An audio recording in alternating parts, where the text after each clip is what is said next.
다음에 이제 사삼무해법계는 현실의 각각의 개별적인 존재가, 개체가 서로 융섭해가지고 서로 맞물려 있다라는 거예요. 서로 연기관계에 있다라는 거예요. 그러면은 이제 여기서 연기관계라는 말이 초기 불교의 12연기는 그 연기의 고리가 항상 무명에서부터 순서대로 무명행식하고 이제 유깁촉수 애치 유생로 변사가 요 물고 물리는 관계로 연기 관계에 있는데, 이제 하음사상의 사삼무해법계에 오면은요, 이 세상에 존재하는 모든 것이 서로 상적 상입하는 연기관계에 있다라고 보는 거예요. 그래서 현상계의 모든 개체가 서로 교류해서 한없이 관계하고 있다. 그리고 어떤 물건이든 고립되어 있지 않고 다른 것과 아무 관계없이 있을 수 있는 건 어떤 것도 없다라는 거예요. 그래서 사사무해의 세계는 이사무해를 바탕으로 직접적인 깨달음의 세계, 직접적인 체험하고 실천을 통해서 현현하는 세계라는 거예요. 그리고 이 세상에 늘 그렇게 있는 세계가 원래 그렇다라는 거예요.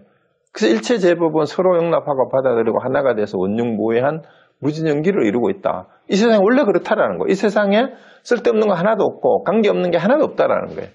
이것이 곧 하음의 법계연기예요. 그래서 하음사상에서 말하는 무진연기니 인다라망이니 상입삼적이니 육상원흉이니 시편연기니 전부 법회연기의 한 측면을 표현하는 말이다. 이렇게 이제 이해를 하면 되는데요. 그래서 이거를 또 명상하는 사람들이 이거를 실제로 이제 어디 이제 미국에 누가 어디 갔다 온 분이 그러던데요. 틱나탄 스님도 이제 명상할 때 그런 얘기를 해요. 밥을 먹을 때 쌀 한 토를 입에 넣고 명상을 하라 그러죠. 그 다음에 어디는 가니까 요쪽에 캘리포니아 중간에 어디 가니까 건포도를 명상할 때 이렇게 하나씩 나눠주더래요, 알을. 그러면서 손에 잡고 명상을 하는 거예요. 건포도가 어디서부터 왔는가. 그럼 자기 상상할 수 있는 걸 다 상상하는 거예요. 가까이서부터 하면 돼요. 금방 누가 건포도를 나눠줬을 거 아니에요? 그 명상을 하는 사람들 중에서 준비하는 사람이 그 사람이 나눠줘서 여기 왔어. 줘서 받았는데 그럼 그 사람은 이걸 어디서 가지고 왔을까? 가게에서 사왔든지 농장에서 가지고 왔을 거 아니에요?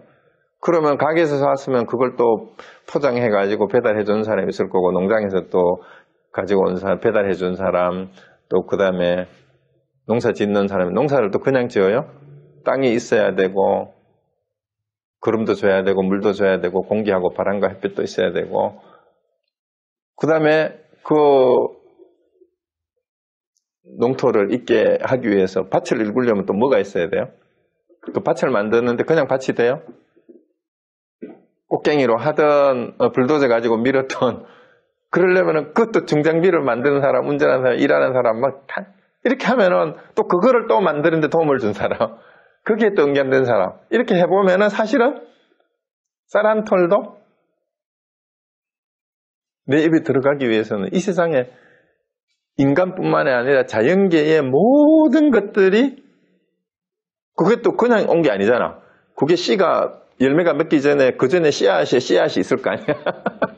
그 씨앗이 올라가면은 과거로부터 현재 이 세상에 도대체가 쌀 한 톨 그 건포도 하나에 나하고 연결되어 있는 게 여러분 다 적을 수 있겠어요? 하루 종일 생각해도 그거 다 상상할 수 있겠어요? 물고 들어가면 끝이 없어요. 그게 중중무진이에요. 그 쌀 한 톨도 그래요. 그래서 이 세상에 나하고 관계가 없는 게 어디 있겠느냐 이 말이에요. 그렇게 하다가 보면 문제 하나도. 그리고 이제 인다라망이라는 거는 이제 제석천왕이 가지고 있는 그물을 얘기하잖아요. 이 그물을 엮으려면 그 중간에 줄을 끼워서 묶는 그 중간중간에 그 코에 그물 코라 그러잖아요. 거기에 구슬이 있잖아요. 근데 그게 이제 구슬로 되어 있는데 제석천이 가지고 있는 그 인다라 그물은, 근데 구슬이 그물코가 옆에 계속 있잖아요. 근데 이 구슬 속에 구슬이 둥그니까 어떻게 돼요? 360도 구슬 바깥에 있는 온 세상을 다 거울처럼 받아들이잖아. 그런데 그 구슬이 어떻게 되죠? 옆에 있는 구슬도 또 받아들이잖아. 그럼 구슬 속에 비친 세상이 이쪽 구슬에 들어가고, 여기 들어왔던 모양이 또 저쪽 구슬 쏘비치 가지고 중중무진으로 계속 반사에 무한작용을 해가지고 이 세상이 무진하게 겹쳐지는데 그게 상입상즉이에요. 그렇게 이제 연결되는 게 상입상즉. 그러면 상입상즉이라는 말은 그 유행가에도 나죠. 옛날에 그 무슨 노래지? 내 눈 속에 내가 있고 내 눈 속에 네가 있네 하고. 여러분 눈을 옆에 누가 있으면 좋은데 눈을 한번 들여다보세요. 상대방의 눈 속에 내 얼굴이 거기 있죠. 그러면 상대방의 눈 속에 비친 내 얼굴 속에 눈동자에 상대방의 얼굴이 나한테 들어가 있고 거기에 있는 눈동자에 우리가 잘 안 보이지만 서로 눈동자 속에 또 눈동자 상대방의 이렇게 얼굴이 계속 들어있는 거예요. 그게 상입상즉이에요. 이런 식으로 무진연기가 되어 있다라는 것을 요즘은 이거는 이제 디자인이나 이 설치예술 같은 데서도 이런 거를 이제 하고 있는 게 있어요. 그게 이제 어떤 거냐 하면은 바로 이런 겁니다. 이거 보이죠? 이제 거울을 해가지고 이렇게 이제 반사되는 이런 무한 반사해서 이제 거울을 이용해가지고 이 설치 미술이나 생포를 만드는 이런 거예요. 계속해서 무한대로 보입니다. 그리고 이제 무늬 속에 똑같은 무늬가 계속해서 반복되는 이런 사진 같은 거 있고요. 그 다음에 우리 전통 문양 속에도 이제 만다라 같은 거나 절이나 우리 전통 건축물 같은 데도 이런 게 있어요. 이런 것들이 쭉 있는데, 이게 이제 중중무진 연기를 표현한 그런 그림들이고, 이걸 이제 철학적 도상으로 한 게 의상조사의 하암일승 법계도가 결국은 이제 처음 가운데서 시작해가지고 뱅뱅뱅 돌아서 결국 하나로 맞물려 돌아가는, 이것도 이거를 상징하는 무한 무진 연기를 상징한다는 그런 얘기가 있죠. 그래서 그거 조금 이따가 시간 나면은 좀 더 설명하기로 하고요. 그런데 이제 그 육상 원흉은 또 뭐냐 하면은 시편 연기하고, 요거는 이제 뒤에 다시 좀 더 설명을 해 드릴게요. 시편 연기를 먼저 설명드리겠습니다. 이제 시편 연기라는 말은 이 사사무예법계의 특징을 다시 10가지 측면에서 설명하는 거다, 이렇게 이해하시면 돼요. 이거 뭐 굳이 외우려고 하지 마세요. 그래서 여기에 이제 이거를 일승시편문이라고도 하고 시편연기 무예본문이라고도 하고 시편문이라고도 해요. 문.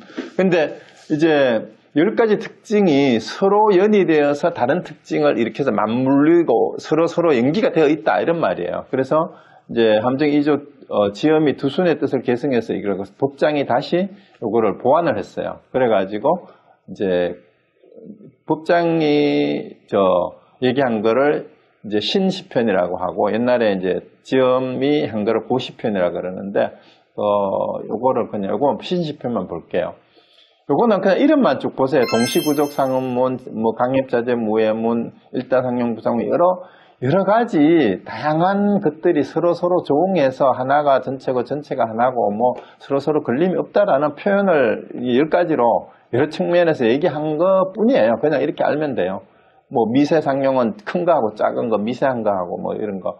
그 다음에 인다라망도 마찬가지고, 뭐 차별하고 현상계하고 진리하고, 이 모든 것들이 사실은 이 열애장심을 바탕으로 해서 그 본성의 마음의 작용일 뿐이다. 결론이고 10번째만 보세요.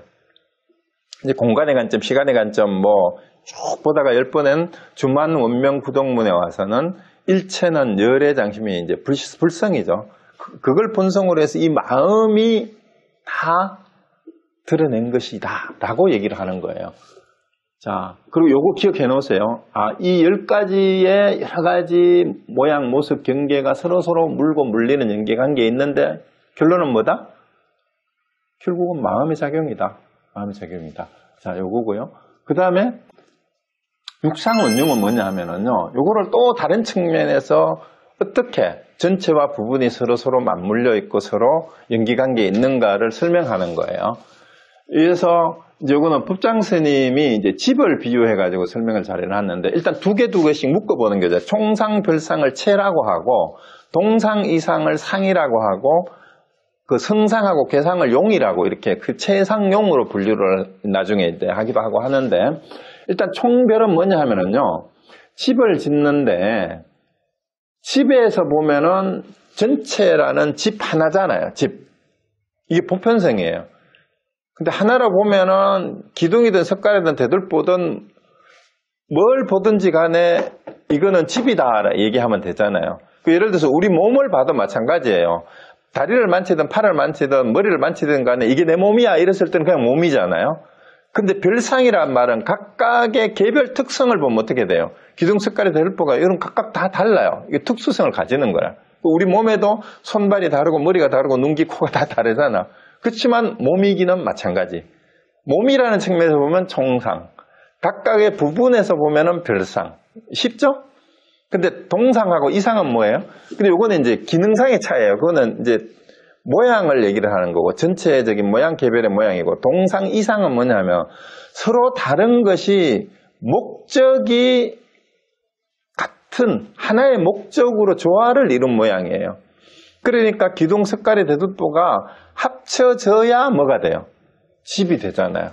그러니까 집을 만드는데 어느 하나도 빠지면 됩니까? 안 됩니까? 완전한 집이 안 돼요. 그럼 우리 몸도 완전한 몸이 되려면 팔다리 중에 하나라도 없으면 이 제대로 된 몸이 안 되는 거하고 똑같은 거예요. 그게 동상인데 그러면 각각은 뭐예요? 전체를 이룬다라는 점에서 똑같이 기여한다. 하나라도 없으면 안 된다 이 말이에요. 그게 동상이에요. 이상은 뭐예요? 그렇지만 각자의 모양은 다 다르다 이 말이에요. 모양이 다 다르다. 이상이란 말이에요. 다른 모양이다 이 말이에요. 다른 모양. 그럼 성계는 뭐냐 하면은 여러 역할이 모여서 전체 기능을 이루는 기능적인 측면에서 말하는 게 통합성이고 괴상은 따로따로 떨어져 분리되는 걸 말해요. 역할과 기능이 각각 다 달라요. 하는 역할이. 그래서 여기 총별, 동의, 성계를 최상용의 입장에서 보면 이 6가지가 사실은 뭐예요? 서로 맞물려서 다른 거를 하나도 내치는 게 없다 이 말입니다. 6가지가 서로가. 이게 이제 육상원흉이라는 얘기죠. 이렇게 설명하는 거예요. 자, 그런데, 여기서부터 이제 조금, 화엄사상을 이해하는 데서 아까 말씀드렸던 법계 연기가 그러면 초기 12연기하고 뭐가 다르냐? 이 연기법을 얘기를 할 때 초기에는 12연기를 얘기를 했고요. 그 다음에 이제 유식사상에 와서는 아레아 연기를 얘기해요. 그 다음에 열애장 사상에 오면은 진여연기라 그러죠. 진여연기.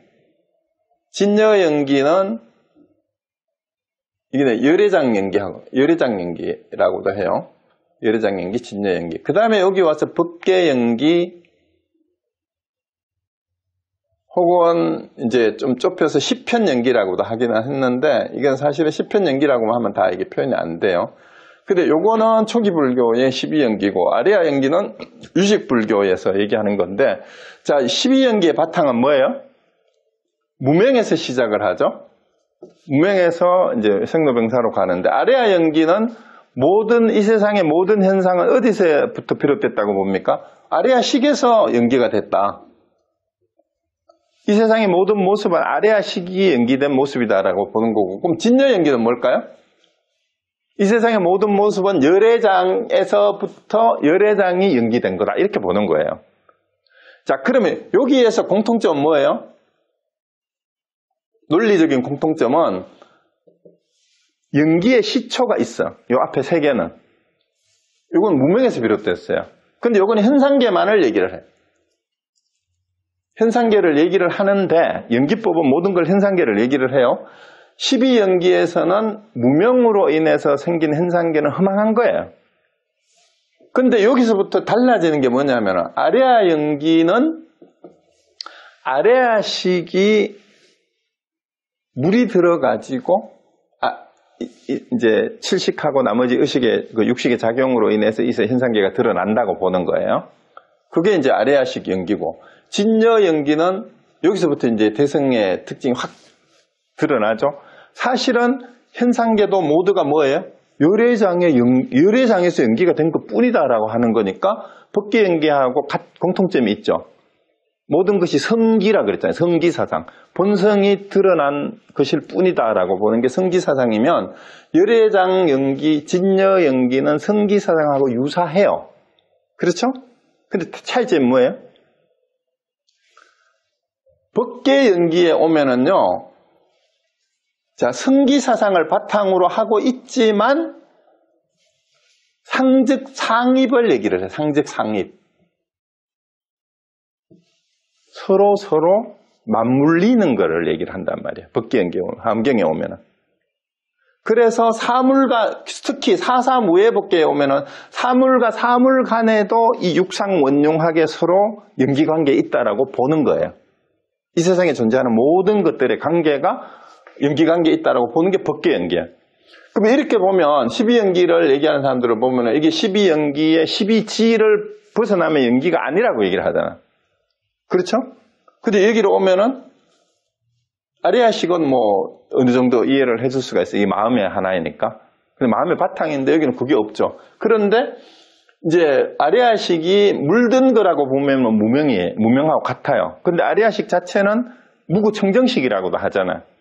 그러면은 여기서 이제 여기 아리아식 연기하고 12연기도 달라져요. 근데 여기 열애장 사상은 여기 이제 완전 다르죠. 열애장이라는 건 아리아식하고도 또 달라요. 이 불성이나 마찬가지야. 열애장하고 아리아식하고 비슷하면서도 함장식이라는 면에서는 비슷하지만 이 아리아식은 아직도 함장이니까 더러운 거하고 깨끗한 게 같이 다 포함되어 있잖아. 아리아식은, 장식은. 근데 열애장은 뭐예요? 더러운 건 없어요. 오직 열애의 성품만 있는 거야. 거기에서 다 연기를 한 거예요. 자, 그러면 열애장 연기하고 법계 연기의 공통점은 본성에서 모든 게 연기됐다라고 보는 거는 공통점인데 사물과 사물 간의 관계도 연기라고 본다라는 게 법계 연기예요. 그러니까 사법계, 입법계, 이사법계, 사사무예법계. 이렇게 보니까 이거는 한참 나가도 너무 나갔다. 그래서 초기 불교에서 마음의 12, 12지를 얘기를 하는 요 현상계의 그거를 떠나서 이거는 사물과 사물끼리의 관계도 연기로서 설명하고 있기 때문에 이게 초기 불교하고 다르다 얘기하는데 제가 생각하기에는 그런 차이는 있지만 알고 보면 다른 게 아니다. 그 주장을 하고 싶어요. 왜? 바로 하엄경에서 말하는 사상 가운데 우리가 놓치고 있는 게 바로 유심사상이거든요. 일체유심조라는 말이 어디서 나왔어요? 하엄경에 나오잖아요. 그러면 사법계도 결국 뭐라는 얘기야? 하엄사상에서 보면 마음이 지은 거다. 마음이 지은 거. 자, 그러면은 이게 다 해소가 돼요. 그러면은 전체적으로 모순되는 것이 아니라 예를 들어서 인간관계의 심적인 문제를 이 대상세계인 현상세계까지 확장시켜서 설명하려는 것일 뿐이다. 어째서 그러냐? 그럼 함경에 나타나 있는 유심사상, 일심사상을 한번 검토해 보면 이것이 초기 불교를 벗어난 거냐?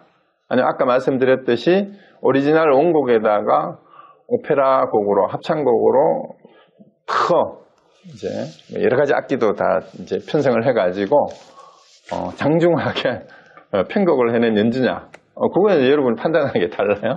자, 그래서 함경에 이런 얘기가 나오잖아요. 이 지난번에 유식사상 할 때 인용했던 거예요, 이거. 마음은 하가와 같아서 모든 생활은 그려내는 오온이 마음 따라 생겨서 무슨 법이든 짓지 못함이 없도다. 이건 초기 불교에도 이거 별 차이가 없어요, 그죠? 근데 만일 어떤 사람이 삼세일체 부처님 알고 산다면 마땅히 법계의 성품을 가나라. 모든 것은 오직 마음이 지어냅니다. 자, 그럼 법계의 성품은 뭐예요?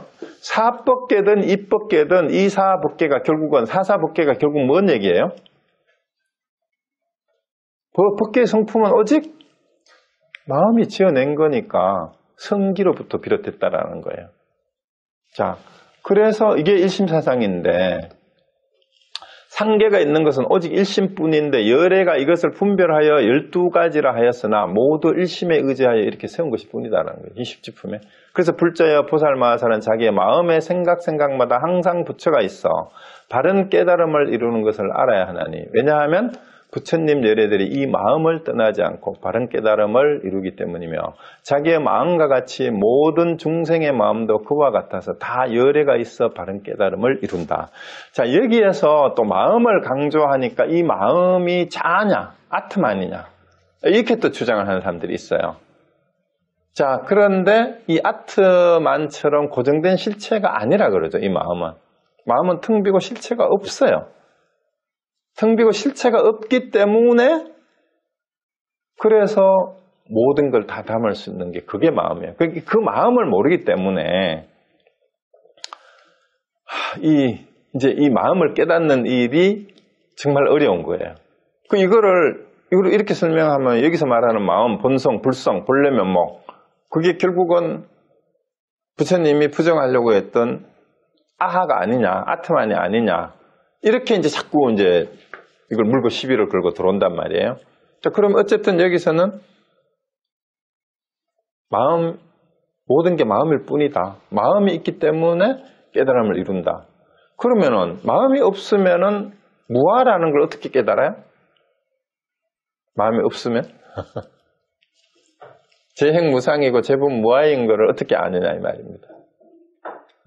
자, 일단 그거는 여러분이 각자 의문으로 남겨두고, 그 다음에 하엄경은 타력신앙과 자력신앙이 합쳐진 것 같은데 이 타력도 결국은 자력으로 회양이 돼요.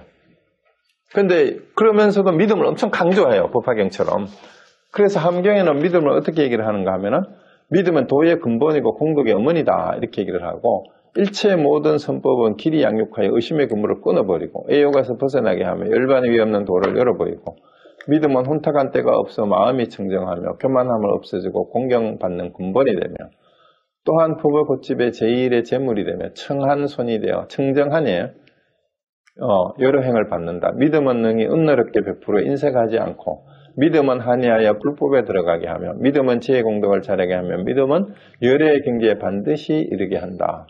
이 구절 보면 또 성경의 차량장을 읽는 것 같아요. 사랑은 모든 것에. 이게 믿음이에요. 현수보살 보면 믿음에 대해서 이거 말고도 뒤에 엄청나게 계속 설명을 하고 있어요. 그런데 이 믿음이 왜 도의 근본이에요, 공덕의 어머니라고 얘기하느냐 하면은요, 사실은 자기 스스로 내가 불성을 가지고 있다, 내가 부처다, 나도 깨달을 수 있다라는 믿음이 없으면은요, 어떠한 수행도 하기가 힘이 들어요. 그래서 믿음이 없으면 믿지 않는 자에게는 가르치지 않는다 그랬어요. 근데 우리 불교는 뭐 흔히 기독교를 비판하면서 무조건 믿습니다 하는 게 아니고 와서 보아라 해서 깨달아야 된다, 깨달음의 종교다라고 얘기하는데, 와서 보면, 모르면, 그러면은 계속 보면은 보인다라는 걸 믿어야 될 거 아니야. 그 보는 것이 뭐예요? 보는 것. 그 보는 것이. 그 보는 마음을 깨달아야 된다라는 거죠. 근데 그러면은 깨달을 수 있다라는 걸 믿지 못하면 어떻게 돼요? 그래서 이 믿음이 결국은 뭐예요? 반드시 열애의 경지에 이르게 한다라고 그러잖아요. 그래서 이 믿음이 없으면은 서원도 할 수가 없어요. 믿음이 없는데 어떻게 맹세를 해요? 믿음이 없는데. 뭔가 믿는 바가 있어야 목숨을 바쳐서라도 내가 뭘 바란다, 원한다 할 거 아니에요. 그래서 서원에 앞서는 게 반드시 믿음이 있어야 서원을 할 수가 있습니다. 그래서 하엄경의 보살도는 사실은 믿음을 바탕으로 서원을 하는 데서부터 출발합니다. 그리고 하엄경의 보살도는 바로 실천행위예요. 자, 그래서 이제 하엄경의 보살도의 내용이 서원과 십주, 십행, 십행, 십지, 보현행이 다 이게 포함된다라고 저는 이렇게 보는데요. 서원이 바로 이제 맹세, 반드시 이 원을, 내가 바라는 바를 맹세코 이루리라, 죽어도 이루리라 라는 게 바로 소원이에요.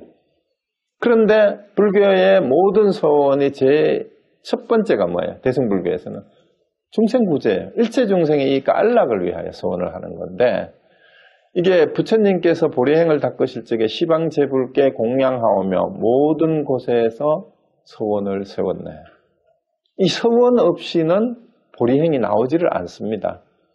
그리고 보살마하살은 큰 소원의 힘으로 보살행을 닦으며 온갖 지혜의 바다에 들어간다. 그래서 결국은 우리가 비로자나불의 세계에 들어가기 위해서는 불타의 위신력은 우리가 믿어야 돼요. 부처님께서 인도해 주시고 가르쳐 주신 게 있다라는 거죠.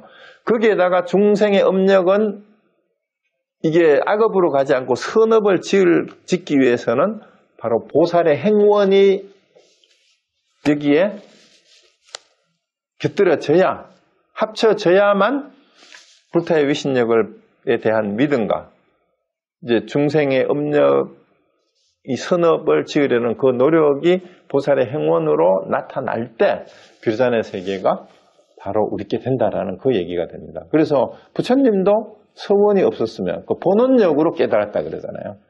깨달을 수가 없었다라는 그 얘기입니다. 그래서 그 다음에 10주는 이제 마음이 머무는다라는 그런 뜻인데, 보살 52일을 흔히 얘기하잖아요. 그 가운데 10신 10주는 진리 안착하는 자리행, 자리 이타행 할 때 자리행이고, 그 다음에 10행부터는 이타행이 돼요.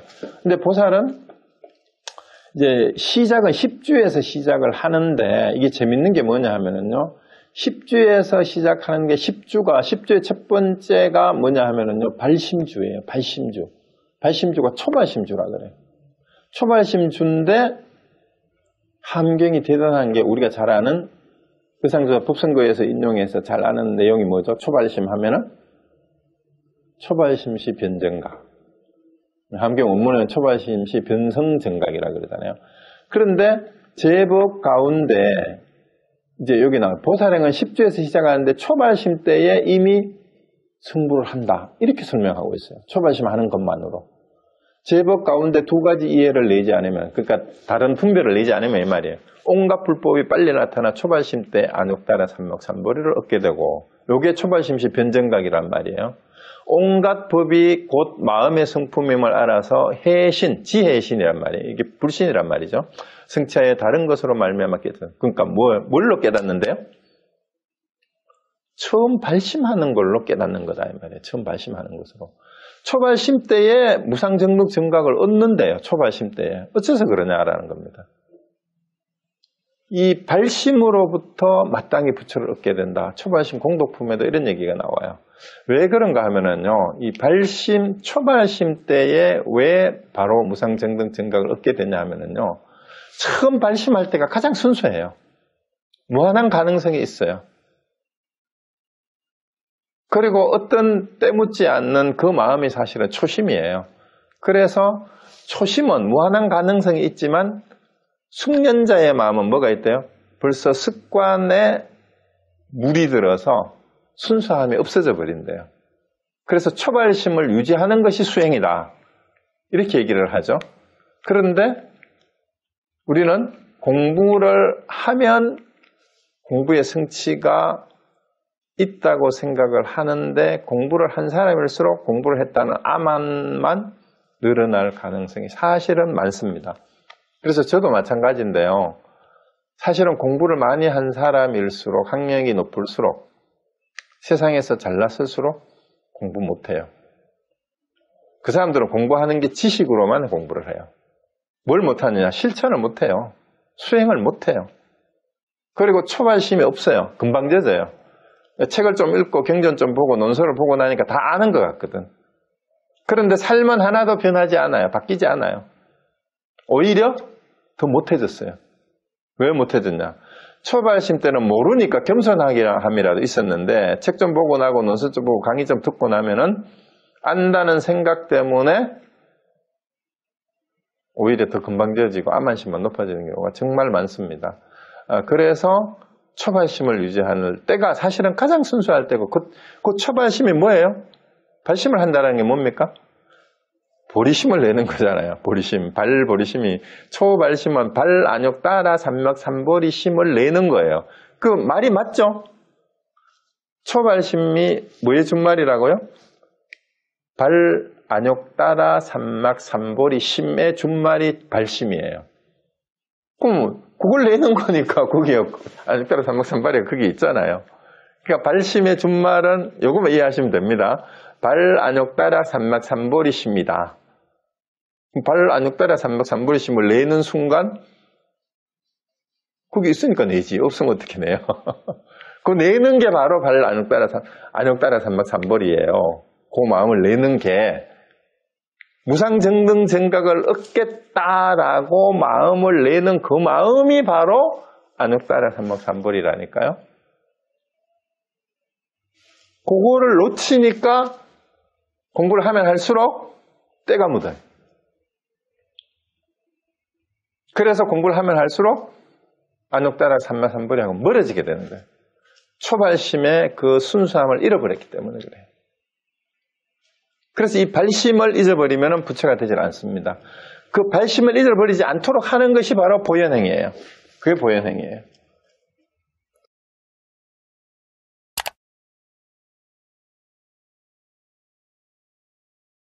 그 여기 10주는 이제 발심주부터 시작해가지고 치지주, 수행주 이거는 쭉 보세요. 그냥 정심주에서는 마지막에 불태주만 되면 이제 더 이상 물러나지 않는다라는 얘기죠. 여기까지 올라가야 되는데 올라가지를 못하고 발심한 것조차도 잃어버려요.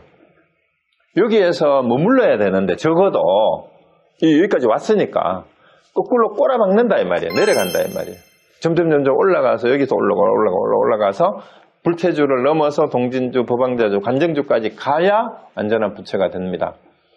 근데 그걸 못해요. 그 십행은 이제 그 위에 이건 여기까지를 가서 이제 우리가 하게 되면은 이제 깨달음의 진리를 아니까 한이한다라는 거예요. 한이하고 그 다음에 이제 요익은 이제 모든 걸 이제 이익되게 하고 어디에도 위배됨이 없고 이렇게 해가지고 쭉 해서 마지막 진실행까지 10가지 행동을 보살이 하게 된다라는 얘기인데 여기서부터 하는 거는 전부 다 중생 구제를 위한 이타행이에요. 이미 보살의 행입니다. 이거는. 그 다음에 십회항은 그럼 공부를 왜 하느냐? 이 돌린다라 돌려서 향하는 곳이 어디냐 이 말이에요. 근데 10가지 회항인데 사실은 보살은 전부 다 어디를 향해요? 전부 중생 구제를 위해로 중생 구제를 위해 가는 겁니다. 그리고 일체 모든 법문을 이제 부처하고 똑같은 그런 내용을 이제 일체 중생들에게 다 돌리는 그런 거죠. 이것도 전부 다 그런 겁니다. 그 이제 회항도 십회항도 그런 거다. 무량한 법계로까지 이제 간다라는 그 얘기죠. 이건 10번째는 법계 무량회항이란 말은 진리의 세계가 한이 없는 그런 데로 향한다 이 말입니다. 중생 구제부터 시작해가지고 공부를 거기를 다 돌린다 이 말이에요. 그 목표가 저거라 이 말이에요. 회항은 목표다고 생각하시면 돼요. 목표이자 도달점 그게 회항입니다. 그 다음에 십지는 이제 보살이 수행해가는 그 보살의 이제 그거니까 앞에 거 행하고 거의 비슷해요. 한의지부터 시작해가지고 이제 쭉 요러요러한 경지를 얘기하는 건데 이런 게 있다. 부동지를 넘어서 부분지까지 간다라고 생각하시면 됩니다. 그 다음에 보현행은 결국은 이제 아까 서두에 말씀드렸듯이 화엄경에 보현보살이 처음과 끝을 장식하는 환경의 주 설법자가 사실 보현보살이에요. 그래서 산스크리트의 보현은 널리 뛰어나다 두루기라고 상스럽다 이런 뜻인데요. 이 사실은 부처를 찬탄하는 의미로 보현이라는 의미로 쓴다 그래요. 부처를 찬탄하는 거니까 보현보살은 결국 누구예요? 부처님이 중생의 모습으로 중생 구제를 하는 모습이 실천하는 모습이 보현보살로 상징화된 거예요. 그러니까 우리는 자꾸 보살 그러면은 이제 깨닫기 전에 부처의 전생을 보살이라고 했으니까 보현보살, 가난보살, 문수보살, 지장보살을 다른 사람이다, 부처보다는 한 단계 더 낫다, 아니면 이미 깨달았지만 부처가 될 수 있지만 중생 구제를 위해서 중생의 세계에 머무는다, 뭐 이런 식으로 표현을 하니까 부처보다 한 단계 낮은 그런 생각하는데 그게 아니고요. 보살은 부처는 이제 얘기를 하려면 어떻게 돼요? 육신을 가진 석가모니라는 인간은 벌써 2500년 전에 돌아가시고 없잖아요. 근데 그분이 깨달아서 가르친 내용은 진리로 살아서 이렇게 있잖아요. 근데 그 진리를 실천하는 사람의 모습을 형상화한 거예요. 근데 이제 보살은 결국 어떻게 됩니까? 보살은 모습은 우리 중생의 얼굴 모양을 닮았어요. 근데 부처는 이미 비로자나불로 하해가지고 영원상주하는 형체가 아닌 비로자나불로 돼버렸잖아. 법신불로. 그거는 이제 진리의 상징이잖아요. 그런데 그건 우리 눈에 안 보이니까 들을 수도 없으니까 뭔가 그 비로자나 부처를 대신해서 형상이 아니고 소리가 아니니까 또 이 함경 내용이 뭐예요? 삼매 속에 들어가지고 삼매 속에서 마음에서 마음으로 전한 법문이라니까 우리 중생들은 못 알아듣잖아. 그러면 모르잖아.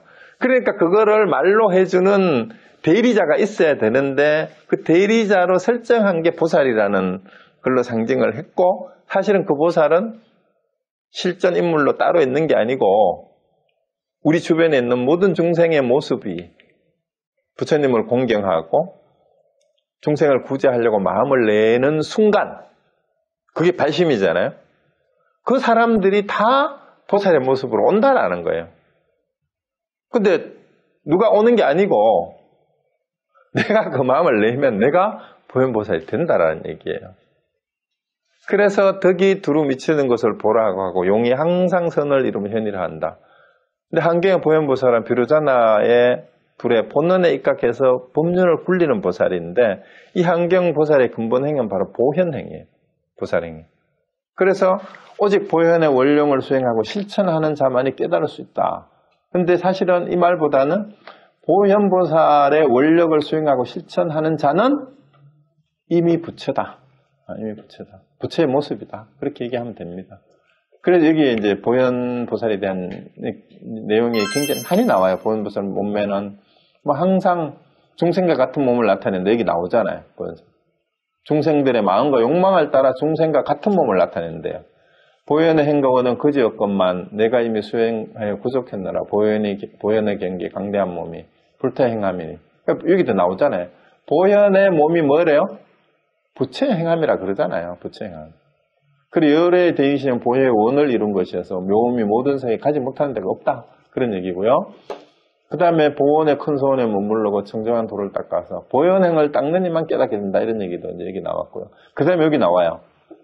자, 여기서 제 말이 틀린 말이 아니라는 게 경전에 나옵니다. 불자여, 이 모든 부처님 외래들께서 최대의 소원으로 수기를 주시는 깊은 법을 능히스러운 불자여, 우리들은 일체가 같은 이름의 보현이라네. 됐죠? 우리들은 일체가 같은 이름의 보현이래요. 우리가 다 보현입니다. 그래서 보현보살은 어떤 특정한 보살이 아니에요. 일체법에 얽매이지 않고 모든 수행의 공덕을 중생에게 해양하고 모든 부처를 공양하는 대승보살행을 행하는 보현행을 하는 이 일체 중생을 교화한다는 것은 중생의 내면에 있는 우리 본성, 우리 내면에 있는 부처를 공경하고 공양하는 거예요. 자, 그러면 이게 왜 이렇게 될까요? 이 심리학에도요, 현대 교육 심리학에도 피그멜리언 효과라는 거 알아요? 피그멜리안은 그리스 신화에 나오는 신이잖아요. 근데 조각가 신인데 이 왕이에요. 근데 이 조각을 자기가 여자를 하나 조각을 했는데 자기가 조각을 한 조각상이 너무 예쁜 거야. 그래가지고 다른 여자는 눈에 띄지도 않고 이 자기가 조각을 해놓은 여자 조각상에 빠져가지고 이 조각상을 짝사랑을 해서 야, 이 조각이 인간이 돼가지고 오면은 이 여자하고 결혼하겠다라고 막 빌어요, 소원을. 그러니까 아프로디테 신이, 비너스 신이죠. 그 소원을 들어줘가지고 이 숨을 불어넣어가지고 이 조각상이 인간이 되게 만들어줘. 그래가지고 결혼을 했다라는 이게 피그말리온인데요. 이 효과를 피그멜리온 효과라는 게 현대 교육 심리학에서 어떻게 적용이 되냐 하면은요. 간절하게 원하면 혹은 내가 기대를 하면 기대에 응해서 뭔가 결과가 일어난다라는 것을 이제 설명하는 이제 효과로 되어 있는데요. 그게 실제로 그 하버드 대학의 로젠탈 교수라는 사람이 그 동료 초등학교 교장하고 둘이 샌프란시스코 쪽에서 합의를 해가지고 실험을 했어요. 뭔 실험을 했냐면 애들한테 이 지능 검사를 한다고 생각을 하고 이 검사 결과에 따라서 이제 한 학기 뒤에 성적이 올라갈 학생들을 선별을 한다라고 얘기를 해서 하고 이제 설문지를 돌리고 난 다음에 그 결과지를 담임 선생님들한테 명단을 통보를 해준 거예요. 얘들이 굉장히 이번 검사 결과에 우수한 학생으로 애들이 성적이 향상될 애들이라고 보여지는 검사 결과가 나왔다라고 해서 명단을 줬어요. 그런데 사실은 그게 거짓말이었어요. 검사는 실제 내용은 아무것도 없고 검사는 하는 척만 했고 명단은 검사 결과하고 아무 관계없는 무작위로 추출해가지고 몇 명을 찍어가지고 담임선생님들한테 준 거예요. 그랬는데 한 학기 뒤에 무슨 일이 일어났느냐? 얘들이 진짜 성적이 오른 거예요. 그 명단에 들어왔던 애들이. 그 왜 그랬겠어요? 담임들이 그 명단에 들어간 애들을 주시하면서 얘들이 공부하는 거를 적극적으로 해주고, 야, 너는 공부 잘하는데 한 학기 뒤에 성적이 오른다고, 너 명단이 너네 나왔다라고 얘기를 하니까 애들이 그 얘기를 듣고 스스로 자기 자존감을 회복하는, 자존감을. 나는 우등생이야. 라고 생각을 하면서 나는 공부를 하면 성적을 올릴 수 있다라고 생각하니까 그게 실제로 성적 향상으로 연결이 됐다는 거죠. 자, 그러면은 내가 불성을 가지고 있다. 내가 원래 부채다라는 것보다도 더 큰 자존감이 어디 있어요? 그거를 심어주는 거예요. 그러니까 그 기대를 가지고 그 다음에 거기에서 나만 그러면 안 되잖아. 그럼 모두가 다 그래라고 얘기를 했으면 어떻게 돼요? 그럼 내가 만나는 모든 사람이 부처님이니까 어떻게 해야 돼요? 부처님처럼 공경하고 부처님처럼 공양해야 돼.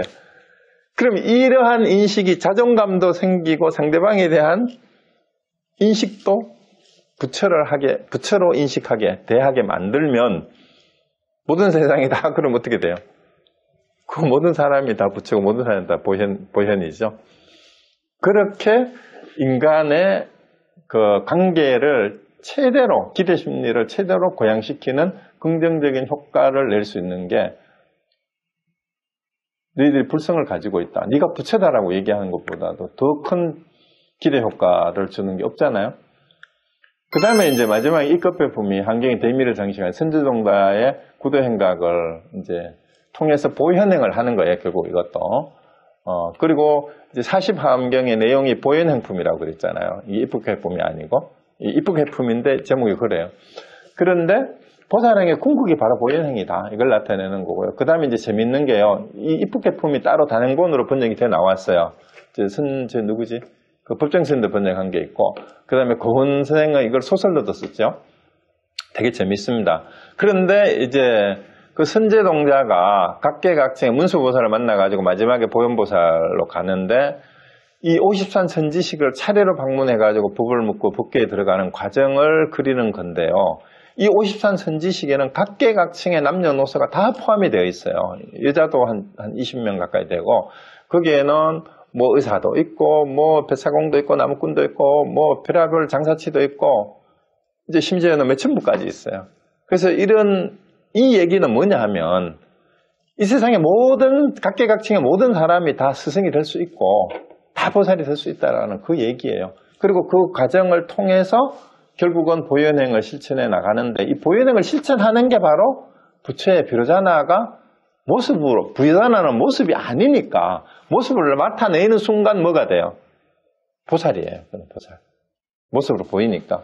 그러면 보살은 결국은 부처의 다른 부처를 형상화한, 부처의 이상을 한 측면을, 지혜를 상징한 게 문수고, 이제 뭐 자비를 상징한 게 간음이고, 이 행원, 실천을 상징화한 게 보현이다라고 생각하시면 됩니다.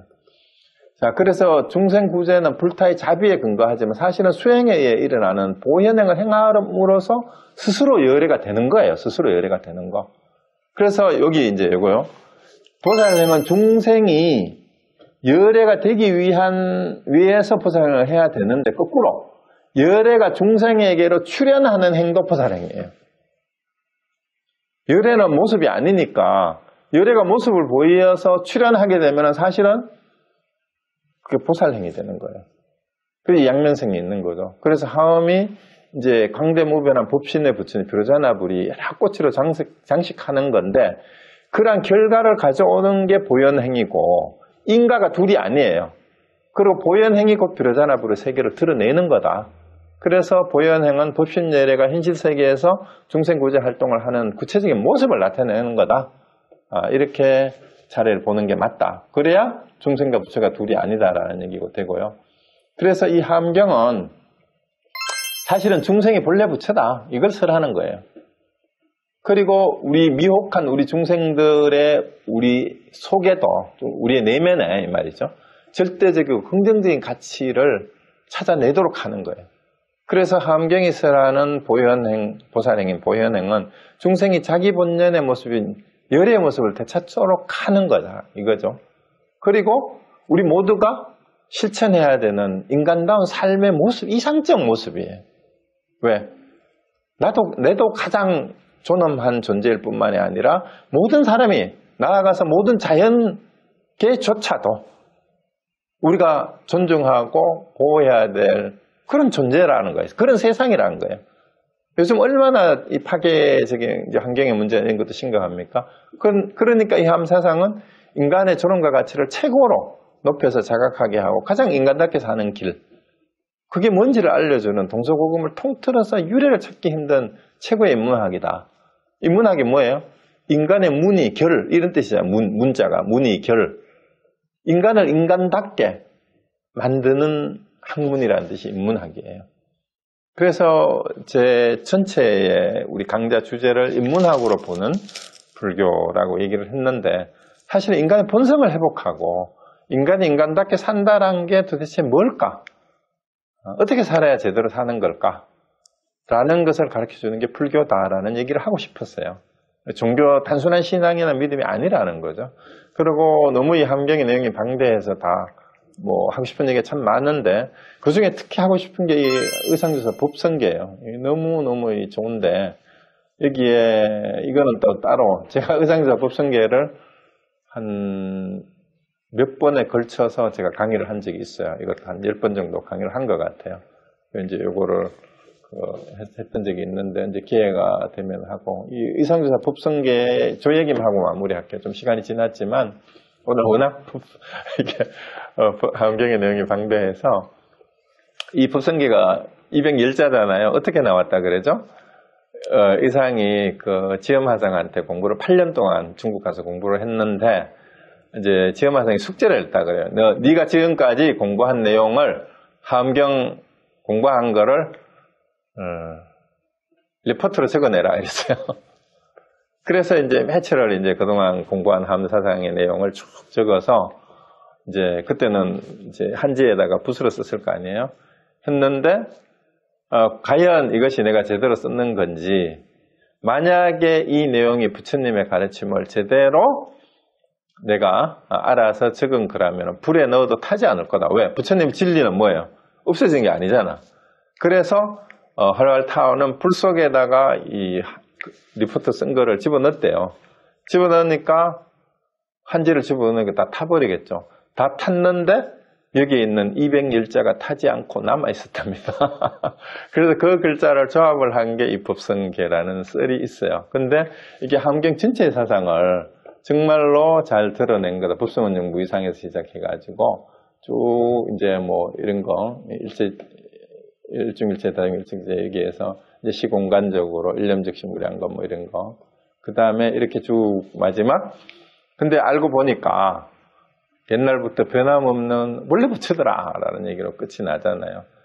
자, 그리고 우리 한국 철학계에 많은 사람들이 이게 종교를 떠나서 한국 현재 역대 한국 사람이 남긴 저작 가운데 가장 뛰어난 한 편을 꼽으라면 바로 의상조사 법성계다라고 얘기한 사람이 있어요. 그리고 하나 더 하라면 원효의 대승신론 소다라고 얘기를 하는데, 저도 상당히 그게 공감이 가요. 가고. 그런데 우리 성가에서는 그러한 의상조사 법성계도 그냥 넘어가지 않습니다. 그 의상조사 법성계에 허물구가 있다. 허물구가 뭔지 찾아봐라. 이게 한 구절 잘못된 부분이 있다라는 게 화두로 있어요. 한번 찾아보세요, 여러분. 그리고 언제 흡성계를 강의할 시간이 있을지 모르겠는데, 이거는 아까 다 보여드렸던 거고요. 이상 이제 마치고요.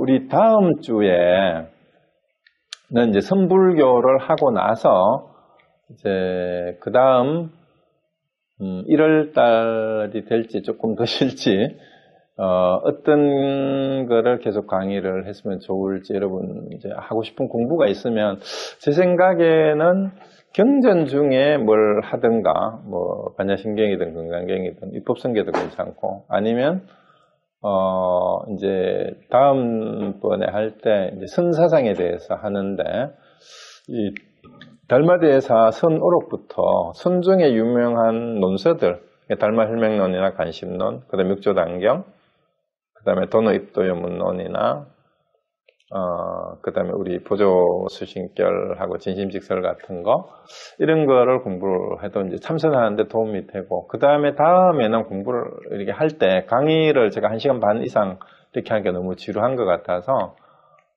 다음에는 강의는 30분 정도만 하고, 그리고 제가 이게 PPT를 만드는데 이게 너무 제가 컴퓨터를 잘 못해가지고 너무 시간이 많이 걸려요. 그래서 교재를 하나 선정을 하면 파워포인트 만드는 시간이 좀 절약이 되니까, 강의는 한 30분만 하고 1시간 정도는 참선을 하는 게 좋겠다라는 게 제 생각이에요.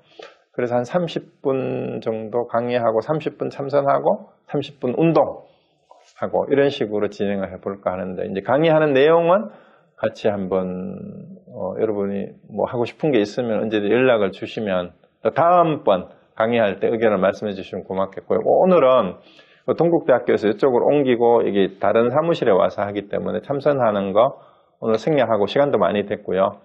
그 다음에 질문 있으면 질문 받고 또 하실 말씀 있으면 그 말씀 나눈 걸로 하고 마치도록 그렇게 하겠습니다. 혹시 질문이나 하실 말씀 있으면 해주시면, 너무 화엄경을 그냥 이게 1시간 반, 한 2시간 가까이 하려 그러니까 이게 한 1년 해도, 저 무비스님은 몇 년째 화엄경을 하고 강의하고 있다 그러는데 일단